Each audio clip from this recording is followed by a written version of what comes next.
In a world clouded by noise, Truth is waiting in the quiet it whispers. until someone dares to listen. She is the Oracle, Tammy Demirza, a world-renowned intuitive. A messenger of what's hidden She sees what others cannot. and speaks the truths you have been seeking. And he is the master, Sifu Raphael, a master instructor, strategist, A guide who leads with discipline turning wisdom. into action. Together, We awaken what's been buried we ignite the hunger for truth, and we challenge illusions. guiding you to your next level of power. Two powerful souls unite to awaken what's been buried. To break what's been bound and to speak what others want. The Oracle, And the Master, it's time. It is time. Good morning, friend, and everyone who's listening. And Poppy decided to bark just then. This is live. Yes, and everything and anything can happen. Absolutely, and that's okay. Yeah. So, That's the beauty of life. I'm sorry. I said that's the beauty of life. Yes, it is very spontaneous and go with Mhm. the flow. I was going to tell the audience, remind them, every single time that I see you, if I ask you a specific question, you always answer the exact same thing. And everything you do, every time you do, I start laughing like, that's right. How are you? I am exceptional and getting better every day. I am great. See how simple mine You're is? getting greater every day. Well, there's always something going on in my world, that is for sure. No doubt. No doubt. That's what the beauty of life is, right? I love today's topic, dream to reality. And I know that you understand this probably deeper than most people. Yes. So I'd love for you to take the reins and gallop away, but take us for the ride. Well, I think the very first thing, and this is something that I learn with my clients all the time, is we think we have a dream, something that we know or wonder or would really like to do. And very often with clients, I will say, if money wasn't an object, if time wasn't an object, if family wasn't an obstacle, all these things, what would you be doing? Mm. What would you be doing?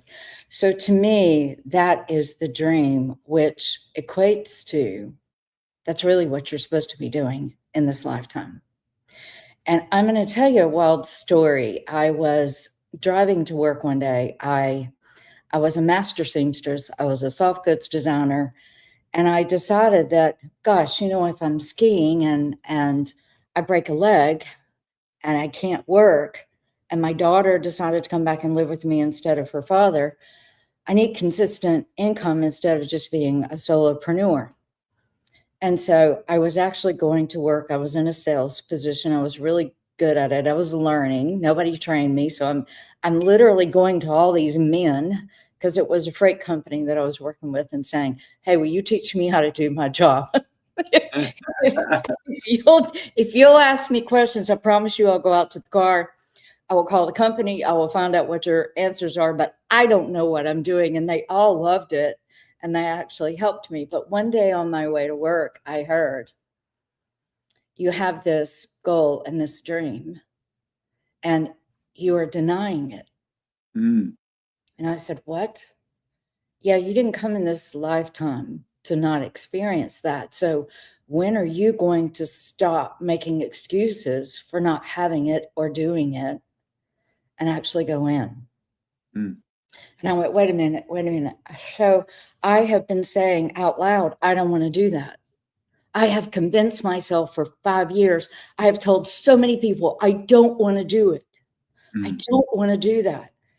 And I heard, well, it doesn't really matter how many times you say you don't want to do it, how many times you justify or avoid it.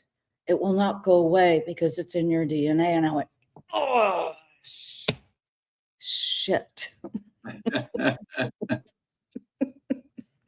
And so I said, okay, show me what to do. Show me what to do. And it was about something very big in my life. And I'm not going to mention what it was, but I asked, what's the first step for me? And I heard very clearly what to do. I did it that day. I'm like, stop denying who you are, what you really want. So I said all that to say this. I ask my clients all the time, what do you want? Sifu, do you know how many people actually answer that for me when I ask them?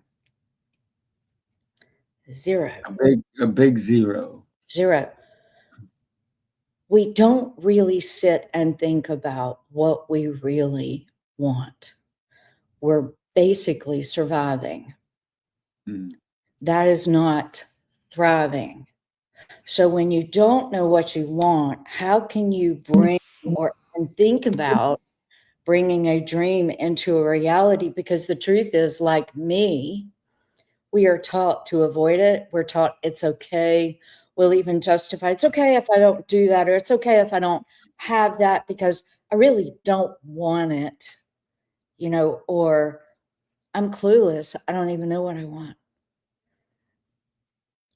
So when we get out of the head and into the heart, and there's a thing that I learned quite a few years ago that I'm just going to give the audience right now. When you're thinking too much and you're spinning and you're going nowhere because you're running on a hamster wheel around and around and around and nothing is really changing in your life, there's something that I was given a few years ago that I think would be helpful. And that is, I command my thoughts to go from my head into my heart. Mm. I command the thoughts in my head to go into my heart. I command the thoughts in my head to go into my heart. And then you count backwards, 10, 9, 8, 7, 6, 5, 4, 3, 2, 1. Reset. It's powerful, isn't it? It sure is. Well, I've needed a lot of tools along the way. It's very interesting when we're talking about dreams to reality. I recently spoke to a person, and we were talking about your epitaph, right? Or what should I say is, what do you put on your tombstone? Mhm. If you could do it today, before you died, if you were the one in charge of putting on your tombstone, would it be a book? Would somebody have to sit there, bring some coffee and so forth and go, oh, I got to read this tombstone? No. Usually what you see on a tombstone is very little. It is beloved mother, father, son, whatever. And it's the date you were born and the date you left. Mm-hmm. But if you could put a phrase in that tombstone, and this person said to me, I would put left empty. I'm like, left empty? What the heck? And so they explained, they said, most people, so here's a question that I usually ask a lot is, what is the cemetery full of? Skeletons. Dead dreams. Oh, Dead dreams. And I've been posing that question for so many years. And most people say skeletons, dirt, these different things. But when I say dead dreams, it makes them think. And so this person said, you asked me this question 1,000 times, and finally the answer came to me. That's why I said empty, because I'm not coming here with all my dreams because I lived them. That was powerful. yes. So even though I posed the question so many times to this person, and eventually they pondered on it, and then they said, I don't want to go to my grave with unfulfilled dreams. Yeah. So I thought that was beautiful. But most people go empty. Like I said, I even said empty. That's funny. My first thought when you said that was she had fun Mm, and she didn't take no for an answer. And then my mind started being flooded with all these thoughts. I like that. I appreciate you sharing it. So I have a very personal question for you. sure. What is your dream? I still have to dream it because I keep dreaming and doing. So my dream, for example, every night when I go to sleep, I love dreams. Oh my gosh. Every night before I go to sleep, I ask for guidance during my dreams. Guide me, speak to me. I'm talking to God. And I said, direct me, give me a script. This way, tomorrow I can actually say exceptional and getting better every day because I don't want to be the same guy I was yesterday. So, therefore, when I dream, I I've woken up in the middle of the night. Middle of the night for some people it could be whatever time, but sometimes for me, I get a 3:19 alert, No and thanks. and I start writing. I've written so many books. I haven't published them. I don't know why. I'm thick-headed, but I've written all kinds of books and ideas because they came to me in a dream, and it's that guidance that I ask for. And so there's been so many times where I can't stop writing. I write. And it might be gibberish to anyone else, but to me, it means something. And then I have to see how can I fulfill the dream. And so my mission in life fully is to help as many people as I possibly can. And I've heard a lot of people say they want to help 1 million people. I want to help this man. I can't put a number on it because if I put a number, it's almost like I'm putting a ceiling on it. I have no ceilings. I want to keep moving on and on. So, how do I help as many people as possible? And sometimes there's opportunities that show up. And the opportunities are because you're letting the world know that you're not going to stay stagnant, that you're going to live your dream. I never thought that the possibilities of what we can dream about can actually come true. Can I share something with you that's happening currently? And I even texted you about it. So I'm going to put up something. If anybody wants to help out, it's this, right? Vote. My name is Rafael Gomez, right? I know people call me Sifu. Sifu means teacher in Chinese. So vote for Rafael Gomez. And what is the vote for? I'm not running for office. No. It's called the runway, right? And if I win, if I get enough votes, I will be walking Fashion Week down the runway.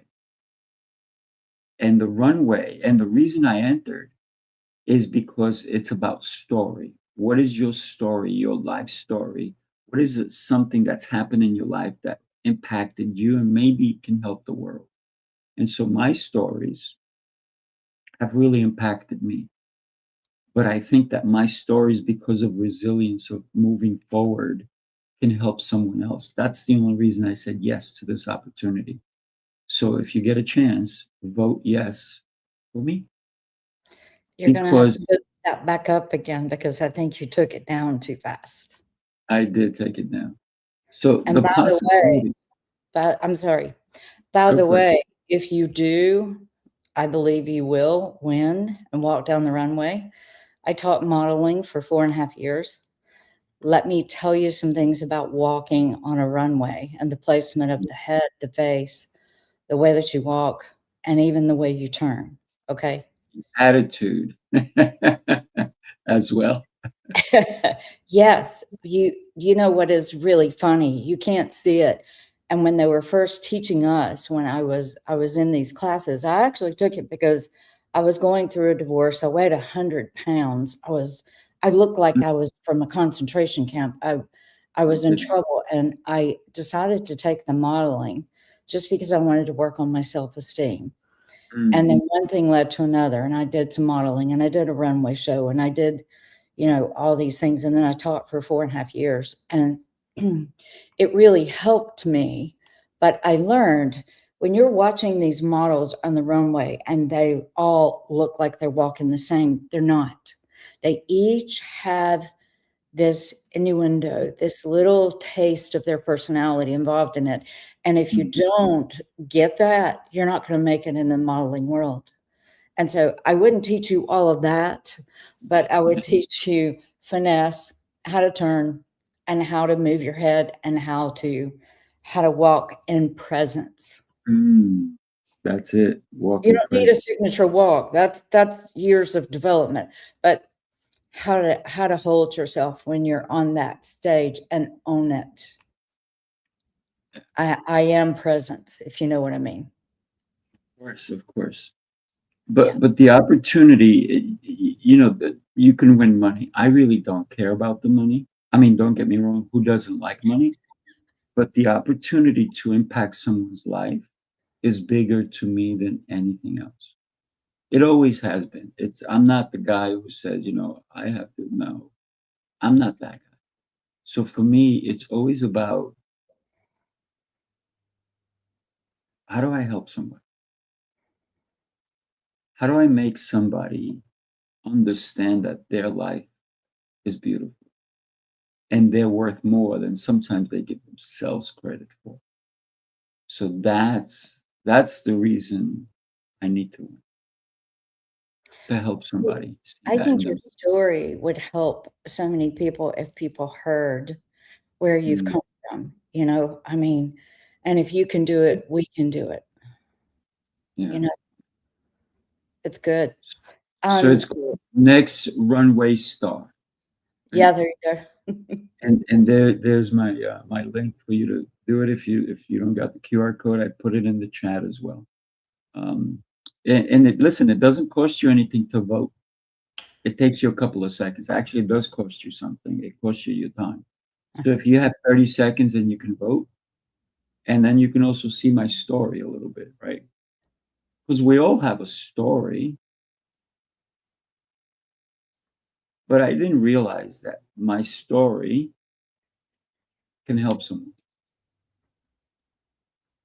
Yeah. right? Story of resilience, of not giving up or getting better every day. Well, I have a question for you because it was generic. Your dream of helping people with what? How? Themselves.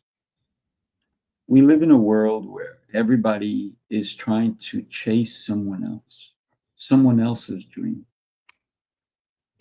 Oh, look at that person. They live in that beautiful house. Oh, look, they drive that beautiful car. Oh, look, they have that beautiful spouse or that partner. And they're looking at other people. This is why celebrities are so well celebrated. That's why we call them celebrities, right? Because we celebrate them. But I've been in the presence of so many celebrities, and all the time I'm in front of a celebrity or whatnot. I don't see them as a celebrity. I see them as somebody who has different skills than I do. I see them as a human being. And you know what happens? They appreciate that. In the beginning, they want the status. Later on, they're trying to hide, put sunglasses, give me a hat. I don't want people recognizing. And when somebody sees them for who they are, another human being who has a soul, who has feelings, who can cry, who can feel sad, who can be hungry, then they go, thank you for seeing me as a person, not as my celebrity status. And so that's why whenever I'm in front of a celebrity, they respect me for me respecting them as a human being. Yeah, but I still don't understand how you're going to help people. If this is a dream and this is what I'm talking about with people talking about dreams, the universe wants you to define it. So how do you help people? Well, I help them by believing in themselves. That's Okay. number one. I help them by communicating better. So yes, I do have a communication school. So I teach them how to communicate, whether they want to get on a stage, on a podcast, go to an interview, communicate better with their spouse. So communication is probably one of the biggest things that we can consider, because communication starts the minute you wake up. And it's the words we say even to ourselves. We are overall hurting ourselves when we say things like, I can't do that. I'm not good enough. This is why I love the word yet, a 3-letter word, yet, Y-E-T. I can't do that yet. Yet is the word of possibility. If we don't use the word yet, then you may be right. You may not be able. But when we put, I can't do that yet, that means you're going to do the due diligence to be able to eventually. Who knows how long it'll take for that yet to come to fruition? But as long as you're willing to do it. And so my goal is to help people put that word there so that now they take the action in order to make it come, the dream to come true. So you're wanting people to identify who they are and then use their voice and come out of hiding, basically. You didn't say this, but is that a good way to say it? That's correct.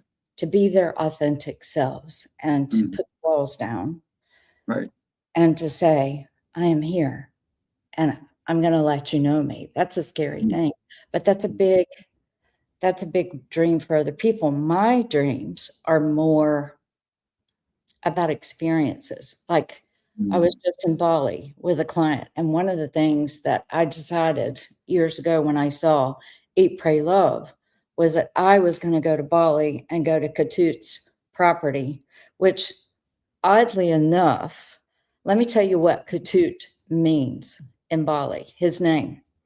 You know, he played himself on that movie, and he had really bad teeth, and he giggled like a kid, and he was very innocent.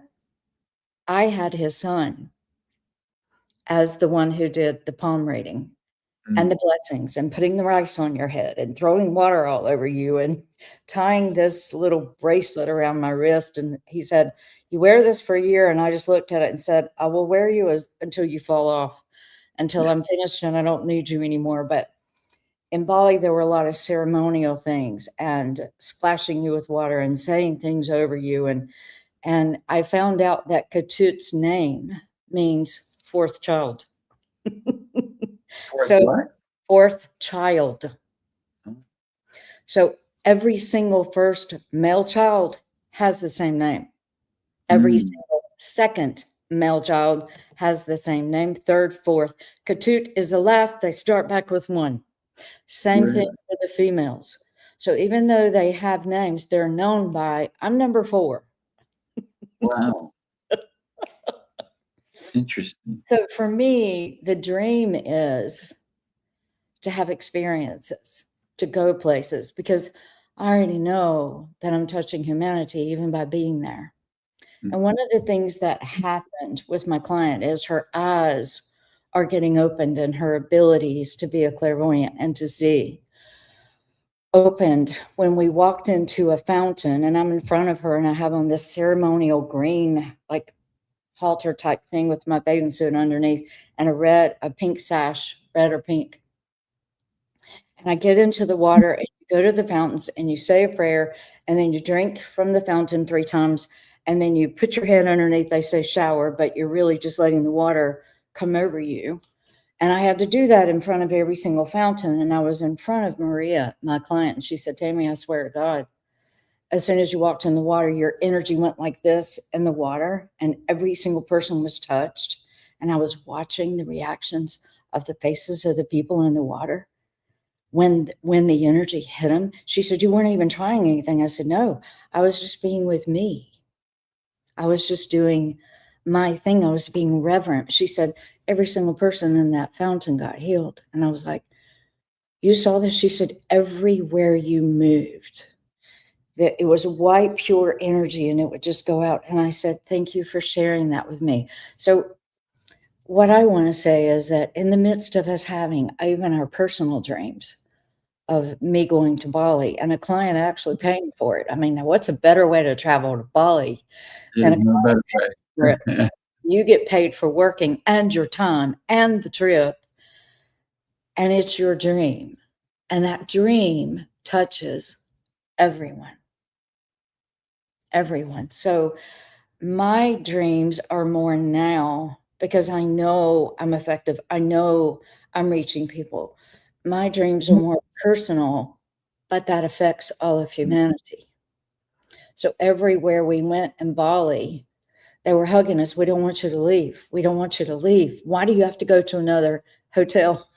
You know, "I loved being with you. Will you let me be your driver tomorrow?" You know, whatever it is, when you're resonating in the energy and the knowing of you, you're changing the world. So one of the things that I'm doing is that last year I went to Egypt by myself. I climbed Mount Sinai. I went into the King's Chamber. I experienced 3 miracles inside the King's Chamber.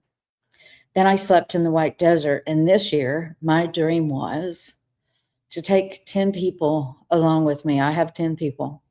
Mm, We are going back to Egypt in October. nice. Then next year, I have become really good friends with His Eminence, Shyalpa Rinpoche from Nepal.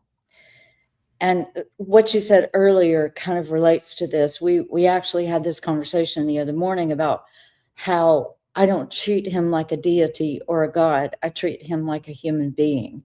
And he loves that about me. I never like bow down and worship. I know the man sits on thrones. I know he is the person. Mm. But to me, he's my friend. And he was taking me around on his compound and showing me overlooking from the mountain in his compound. And he said, "You see this?" And I said, "Yes." And he said, "You are never taking anybody to Bali again. You're coming here in the Himalayas and you're going to teach from here." Mm. So now that's a dream. Nice. So I'll be taking a group to the Himalayas next year. Very cool. So the reason that I was pushing you about a dream is because I know you're doing many things. But if we don't define it, then the universe, this is what happens when you say, "I want to do this," not want from lack of, "I'm scared I can't, I don't believe I can," but I want to do it because I want to do it. It's in my heart. It's in my DNA. It's what I'm supposed to do. When you do that, the universe gets excited and goes, "Oh, she or he is placing their order." But when we just say, "I would like to go somewhere." Right. One of my business coaches was so funny. He would say, "You not placing a distinct order or being purposeful about what it is like going to the airport and saying, 'I want to buy a ticket.' And they're going, 'Where to?' 'I don't know. I just want to go somewhere. I got my suitcase.' Security, get this person out." So I appreciate you going deeper into that. And I think that's one of the things that people do not do. Right. It's about realizing your dreams and not just putting them on, even on paper, right? It's taking actions on it. But you're right. Just wishing on something doesn't always happen. So what's a personal dream of yours? That's very interesting. I It's been put in my heart, it's been put in my mind that I need to go to the desert. Do you want to go with me to the White Desert? I might have to. I might have to, right? And that would be a phenomenal. If you and I can teach together, oh my gosh, that would be oof. We can make it happen. All we have to do is stop dreaming about it and make it happen. Right? But for me, it's been I've always been in the pursuit of something bigger than me. Because it's not about me. And the desert keeps calling me. I don't know why yet, but I keep pursuing it. And so Arizona keeps calling me. I've been to Arizona so many times. I even went last year and actually looked for property for commercial space and a home. Wow. I want to keep New York, but I think that eventually I will have a second place that I will call home, and it's going to be out there somewhere. Wow. And everybody's like, "What part of Arizona?" I'm like, "I don't know. I don't know exactly, but I know that the feeling will." And I've gone to so many different places in Arizona, and I know it's there. I just don't know exactly which particular place until I get there, and it's going to say, "This is it." Mm. I'll be in Scottsdale for a movie premiere that I'm in. It's going to be in a movie theater in Oh, Scottsdale. nice. I had not been to Arizona, and I went twice within 2 months of each other, and I was on Right. stages. So this time will be for the movie. Very good. When is that happening? September. I think it's around the 17th, 18th, something like that. We're actually going to be going into a movie theater with the red carpet and the evening gown and the and then watch the movie that they produced that I was interviewed for last year. It's not me acting in the movie, it's me being me and talking Mm, and being very interviewed. good.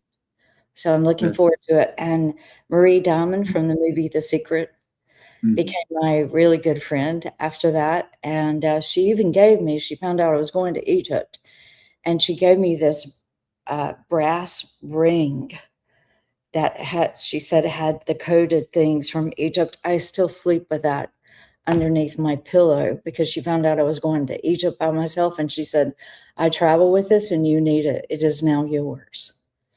And she gave it to me. And as soon as I touched it, I was like, whoa, this is the energy of Egypt. Because I'd been to Egypt before, but going this time by myself Mm, was a totally, I've never traveled by myself and planned anything like this. But every single time I walked out the door, my God was there and the driver, and they took me. Sleeping in the Sahara, let me just talk to you about that for a minute, because there's a reverence and a quietness I cannot explain. And your breathing is loud.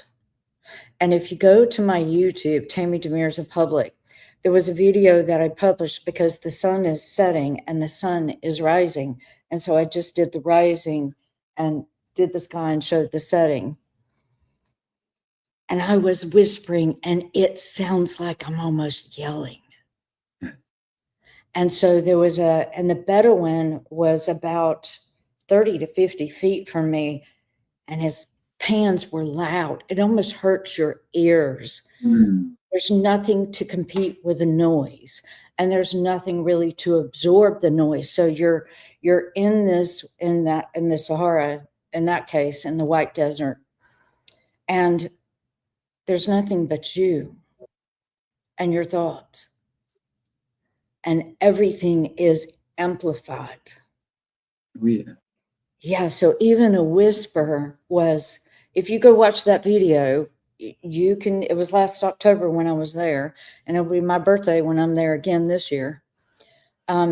It's profound, and you don't even know that I was whispering, but it sounds like I'm almost yelling at you as I'm video recording it. So I think about what you do, Sifu, and how you have to pull in and really be present in the body. And as a master, tell people, new listeners, what you do.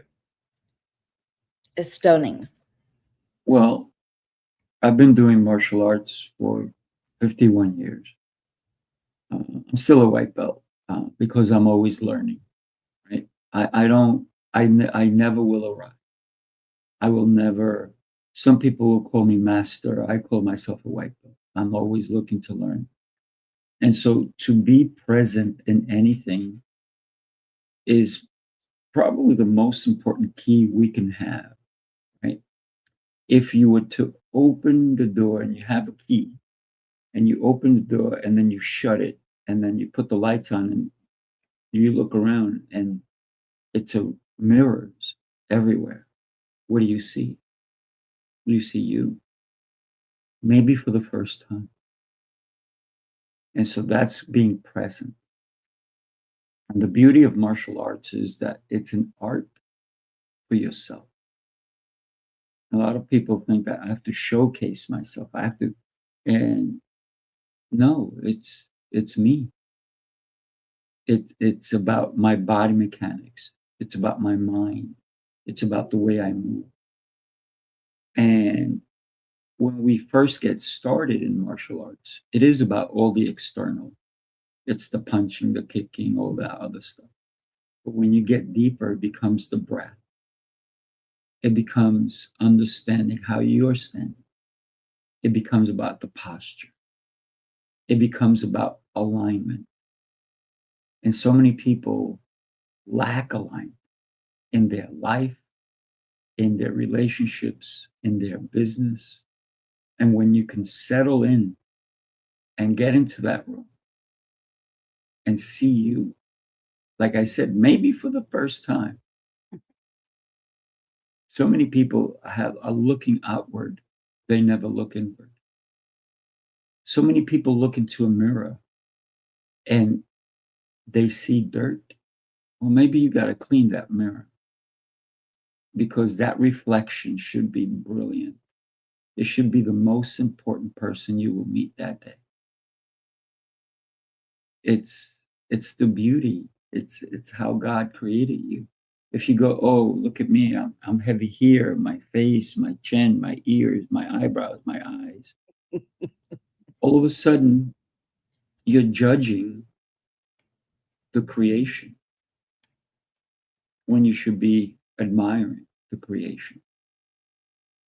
So yes, and when I teach martial arts and I teach the kids, I go, guys, look, I have a big nose.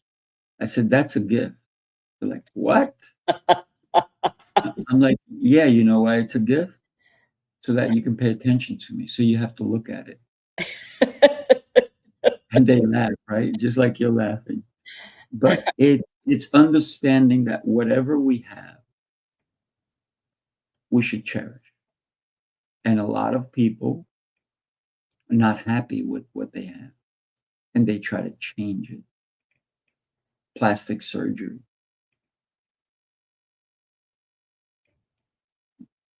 The book that really speaks about plastic surgery and that it doesn't matter how much you change the outside, it's the inside that really has to have surgery. That's where the real surgery is, the inside. The outside is superficial. Because guess what? Earlier, when I said to you, what's in the cemeteries? And you said skeletons. Well, guess what's we all are? We're all skeletons with all these layers on us, and it makes us look different. Right? We have DNA. Our DNA is unique and special. So look in the mirror without judgment and look in the mirror with admiration for the beauty that you are. And that's my mission, to help people see that. So I'd like to go back to something because I want to stay on the subject of dreams, and I want to use something that you just said to go back to that. It is when you get in the quietness of you that you can actually figure out your dreams. So I want to hear from the audience. I want to know, what are your dreams? Mm. if there was no limit to anything, money, people, friends, even like I have a dog, but I have the perfect person to leave my dog with. So having a dog is not a problem.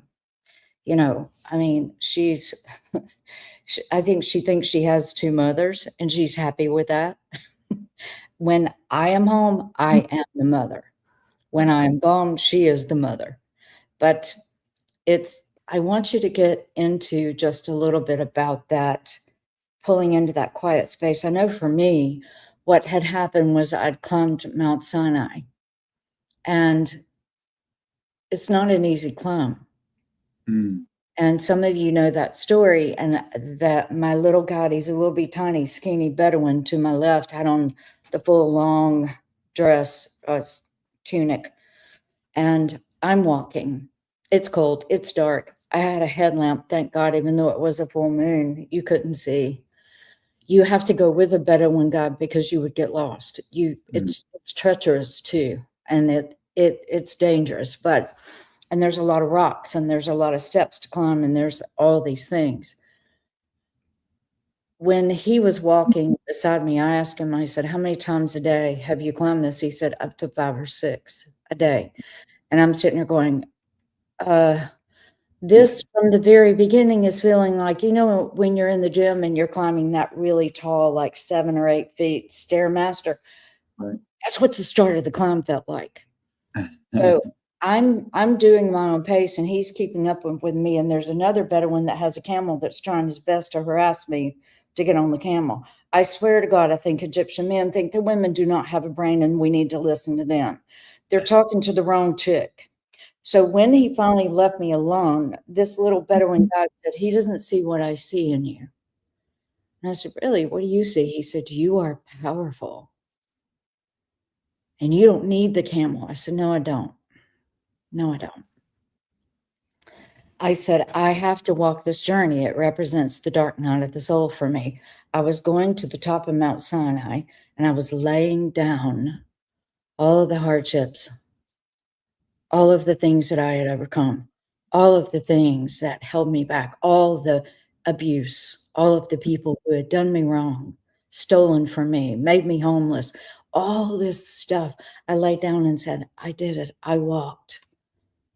I ascended to the top of the mountain." So it was a very emotional time for me.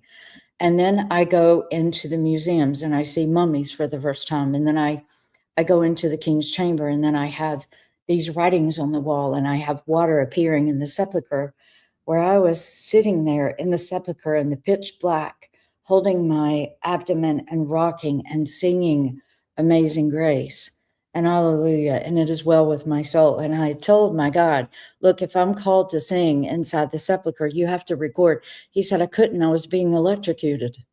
But it was the nicest electrocution I ever felt. My whole body was being electrocuted, coming alive while you were singing. He said, "I'm sorry I didn't record." I said, "No need." And then that holy water appeared around the stones and they changed formation. And then I'm in the desert where it's quiet. And the contrast of those three things, and being in the Red Sea, you know, and being told, "Baptize yourself in the Red Sea." And I'm like, "Really? In front of God and everybody, you want me to baptize myself?" I'm going to do that with this group for the ones who want to experience that. If they don't want to do it, great. Namaste. If they do, great. Get in line. We're going to do it. So I'm going to take them on the exact same journey, but being in the desert was the quietest of all of it. The most reverent, the most every breath you make. Hearing my spiritual God in the distance playing his bowls. He brought a bowl with him and he kept playing that bowl everywhere we go in Egypt. That solitude of going within and saying, "Who am I? And what do I want? And what is my dream?" And I'm going to tell you something, whether it's something big, I would say have one for other people, but have one for yourself. Because everything that you do is not just for you, it's for all of mankind. Like my client seeing the spirit moving and touching everybody in the water. You never know why you are being called to the desert, but spirit does. So Agreed. dreams are so important. And I say, acknowledge what those dreams are, figure out what they are, get into the quiet space where you can really start thinking about what is my dream. And if you don't know what your dream is, because nobody is commenting this morning, if you don't know what your dream is, then ask for the dream so that you can start manifesting it and saying, that is my dream. Every dream that I have wanted, everything that I've said, except for one, I still have this dream. I'm going to go to the top 10 spas in the world. I don't care what they are. I'm going to the top 10 spas of the world. That's cool. And I want you to know that no matter what it looks like, even if it looks like it's selfish, it's not. Your dream is not selfish. Your dream is not wrong. It is something you came here to experience it. So I think getting in that quiet space, I love what you do because you have to really be mindful of your body to move it and to use it and to defend and to, I think about you with Karate Kid, you know, that movie and how he taught him how to paint and do all these things in order to get him to do those moves. There's such discipline. Mhm. So I want you, Sifu, to come up with a personal dream.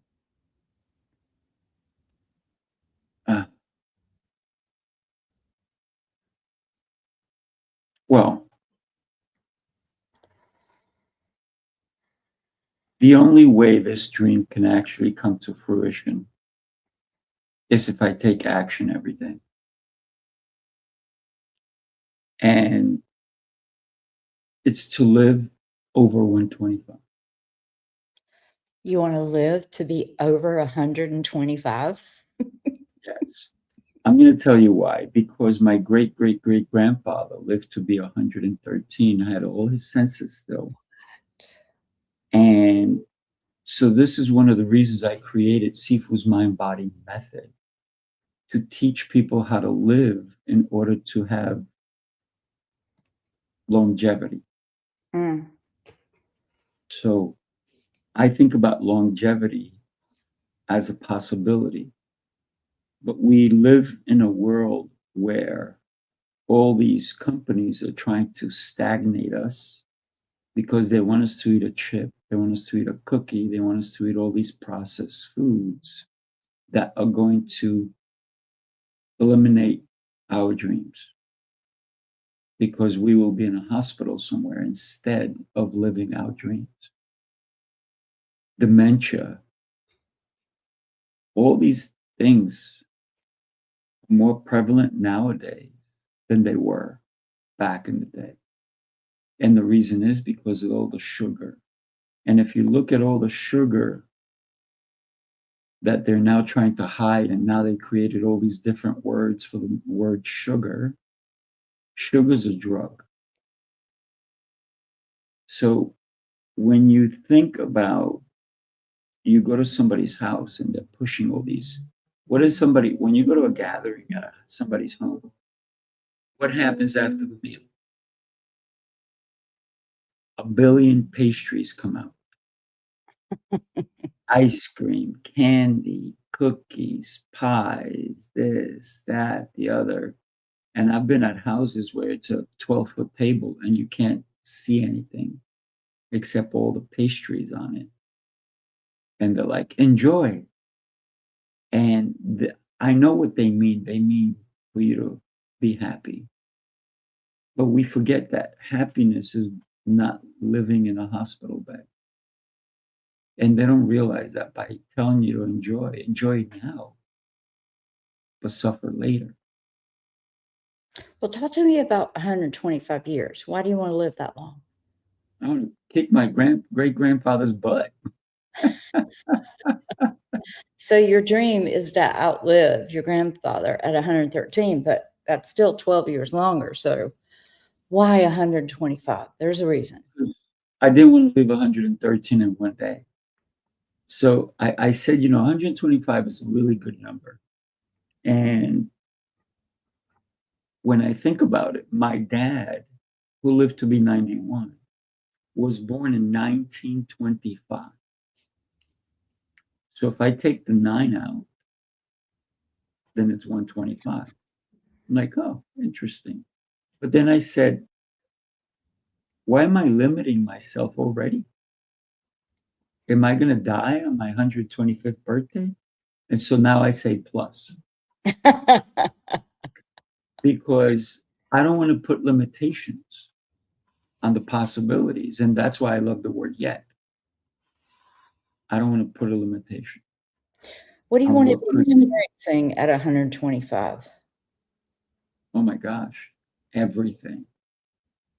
Everything.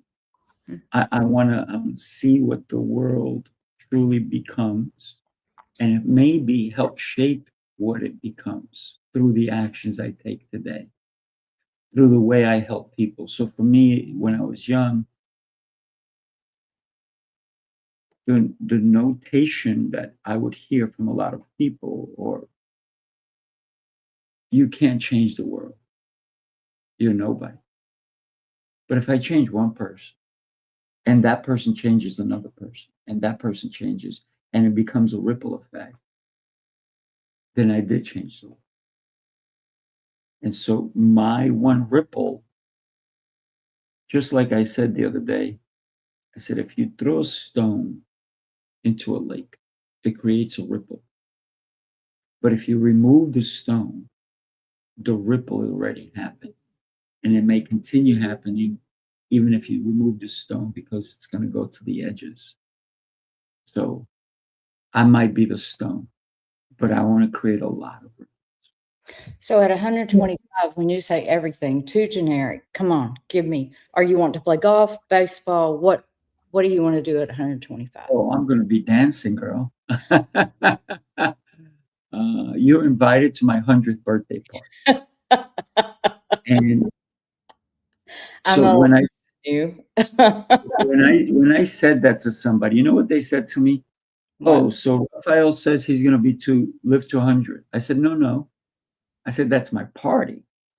I said, we're going to have a party, and I don't want any nonsense, because there's going to be dancing, there's going to be fun, we're going to be moving.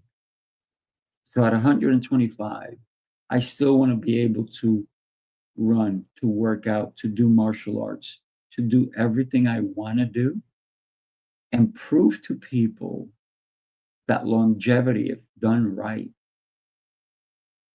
can be the most beautiful thing that you can do. But it doesn't start later. It starts today. So if anybody's listening to me now, don't wait for tomorrow. Tomorrow may be too late. Live today. Because listen, hey, I could die at 78. I can die tomorrow. I can die this afternoon. But my goal is not to die.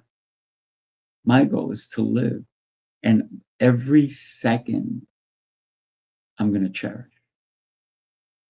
Every second. I think about there was a funny thing that I heard one time about living life fully. And instead of, picturing a baseball mound and you're running the bases and you didn't get dirty, you didn't get muddy, you didn't slide, you didn't. And then I heard, I want to be that person that by the time I get to home plate, my clothes are ripped and there's mud all over me. And I played, I dug into it. Oh, yeah. That is my philosophy about living. Why not enjoy it? My grandmother was 13 days from being 100 years old. She was born in 19. We counted there were 100 offspring. At that time, in the year 2000, there was 100 offspring from the coupling of my grandmother and my grandfather. Wow. And most of them have passed. Most of the children have passed. My mom and my mom's second to the last sister is still alive. My mom is 86 and spicy as hell. A handful and a lot to deal with. Let me just tell you. But She and her sister are still going, and her sister's 90, I think, or close to 90. And she has the mindset of my grandmother. My grandmother at 90 something years old was up on top of one of her trailers that she was renting and was fixing the tar on top of the roof. And my aunt said, "Get off the roof and you're coming to live with me." And so there's this longevity in the Smith family. So Joan, my aunt, was she got in this neighborhood and the guy didn't have a lawnmower. She went out there at 80 something and was cutting his grass. And I was like, wait, he's 30 and you're cutting his grass at 88? Oh my goodness. So That's I that's that kind of mindset that you're talking about though, right? Where you're living to the fullest. To me, it's not a date. It's funny because people keep telling me, even Katut's son was talking about my hand, you got a long life. And I'm like, I don't care about the long life. I care about the life well lived and experiencing it and tasting it and feeling it and being a part of it. That's what I care about. I don't care about the age. So that's why I kept asking you, what do you get at 125? What do you get? I get to live. So think about, I don't want to be not able to move, not able to run, not able to do all these things. And so I want my life, if I write on my tombstone, he lived with joy. Hmm. I have to tell you something that's coming to my mind. In Bali, we went to a butterfly thing, and there was a butterfly that was this wide. Oh my goodness. Guess how long this guy saw me taking a picture. It was coming out of its cocoon, and it had just completely freed itself and opened itself. And the majesty of that, and me going, "Oh my God, this is the biggest butterfly." It was literally a foot long. Wow. And I'm standing there staring at it, and this guy gently comes over and says, "Guess how long this butterfly lives?" And I said, "How long?" He said, 3 days. I said, "Why?" He said, it doesn't have a mouth. It can't drink. It can't eat. And I went, wait a minute. In 3 days, it procreates. It can't eat. It can't drink. It can't sustain itself. It only lives 3 days, but it procreates and keeps its generation and its breed going. It was a magnificent butterfly. And I said, "Well, how long do all of the butterflies live out in this park?" He said, "Only 2 weeks." And that was stunning to me, being in a butterfly park. In Chattanooga, Tennessee, there's a really good museum. There's one for ocean and one for rivers, 2 huge buildings. There's a butterfly area in there, and it's amazing to go in. The park didn't have as many butterflies as that little small area in the museum and in Chattanooga, but I looked around and I thought, they're thriving with just 2 weeks. They're thriving with just 3 days. But how beautiful is that they lived. That's it. Yeah. I didn't know butterflies came a foot wide. Right. And it was about 7 or 8 inches tall. That had to be I gorgeous. felt sadness. At first I thought, this is sad. He only lives 3 days. And then I went, no, look at what it accomplishes in 3 days. Yeah. Well, it's very interesting. I was talking to my fiance the other day. We were driving, and I said, it's really incredible how many different species of animals there are in the world. I couldn't even count. But so many different species, yet they all live differently. They have different requirements, if you will. Some are vegetarians, some are eating this, some are eating that, some eating the other animals. But each one has a different lifespan. And for them, that's a full life. And what you talked about, 3 days, may be their lifespan and always has been. And for 2 weeks, that may be an eternity. For a butterfly. Yeah. Well, think about it, even a dog, right? We call them dog years, right? And they're like, oh, he's 21. No, he's not 21. And dog years, what does that mean? So for us, when we say 3 days, that's in our time, not in their time. Right. So the question that I'm going to have for you is, how long do you want to live for and continue to fulfill your dreams? I don't really have a year. It to me, it's more about when I know I'm done. There comes a point, and it's, I'm 66. I'll be 67 this October. There comes a point that things don't matter as much as the experience of it. So even though I was homeless, and then I overcame that, and then I bought jewelry, and I bought things, and I had lots of shoes. It comes a point to where it's more about building memories and having things. Like, I'll tell you one really cool thing that happened. I fell in love with this elephant, Fatima. I did not know that Fatima was the elephant. As we were sitting at breakfast and we're watching, the handler brought this elephant in, and this elephant is just playing. She is throwing her trunk around, and she's going over to the water fountain, and she's wetting her trunk, and then she's doing her sound, and I'm recording this. I did not know that that was the elephant that we would be assigned to bathe, to brush, to touch. She kept wrapping her trunk around me and pulling me up against her body. And if you saw my pictures, you would see her leaning over to me or wrapping her trunk around me. And I was like, I know, I love you too. I love you too. Falling in love with that elephant and getting in the water with her and feeding her and touching her tongue. And she was hilarious because my client was with me, and we had these little baskets, and we were feeding, and she realized Maria was not moving as fast as I was. So she was constantly grabbing from my hand. My basket's empty, and I'm showing her, okay, you ate all of it.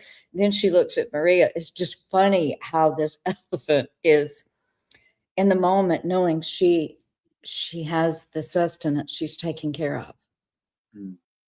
And she was touching us far more than we were touching her. And then I watched other people after us and how they were scared of her and they wouldn't come near her, and how we were just laying on her and touching her, and she's wrapping us. And I mean, it was really, really touching. And then there was something else that happened. One of the drivers said, would you like to make yourself a piece of jewelry? And I said, like what? He said, like a ring or a necklace, and you melt the silver. And I said, let's go. So we did. And I made this. I'm going to try to Cool. Yes. It's a snake. And what is cool about this is that I actually did the divots in the snake with a tool. And I teach about the Cooper effect. I've even talked about it on here before. So for me, Sifu, it's not about the years. It's not about things. It's more about the experiences for me. And I have a feeling I will know when I am done, when it is complete. I'll just say, okay, now. There you go. There you go. Yeah. I really enjoyed our conversation today, as every time we have one. So we're coming back next week. I'm excited for that. And I hope everybody who either watched or watched the replay, or if anything, share this episode with somebody who needed to understand that dreams are important. Following your dreams, and don't go to the cemetery full of them. Go empty.